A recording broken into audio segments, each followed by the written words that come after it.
എന്റെ പ്രിയപ്പെട്ട പെൺകുട്ടികളെ, നിങ്ങൾ നിങ്ങളുടെ ഭർത്താക്കന്മാരെ പൊന്നുപോലെ നോക്കണേ. അവരെ സ്നേഹം കൊണ്ട് മൂടണേ.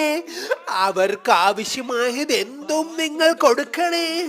അവരുടെ കാലിലാണ് നിങ്ങളുടെ സ്വർഗം. അവരെ നിങ്ങൾ തൊടല്ലേ, അവരെ നിങ്ങൾ വേദനിപ്പിക്കല്ലേ. എന്തൊക്കെ കൊണായിരുന്നു ഇവള് കടന്ന് അടിച്ചോണ്ടിരുന്നത്, ഇവനും ഇവളൂടെ. എന്തുവായി ഇപ്പം?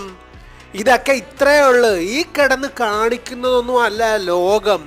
ഭാര്യയും ഭർത്താവും എല്ലായിടത്തും വഴക്കുമൊക്കെ ഉണ്ട്, മിക്കയിടത്തും വഴക്കുമുണ്ട്. ഈ അഭിനയം കാണിച്ച് കുറെ കാശുണ്ടാക്കി ഇവളൊക്കെ ഈ നാട് മുഴുവൻ നടന്ന് കൊണയടിച്ചിട്ട് ഞാൻ എന്റെ പൊന്നുമക്കളെ ഒന്നും ചെയ്യല്ലേ. അതുപോലെ അവൻ, നിങ്ങളുടെ ഭാര്യമാരെ ഉപദ്രവിക്കരുതേ സഹോദരാ. എടാ പോടാ, നിനക്കൊക്കെ ഇത് വരണം. കുറെ ഇൻഫ്ലുവൻസർമാരും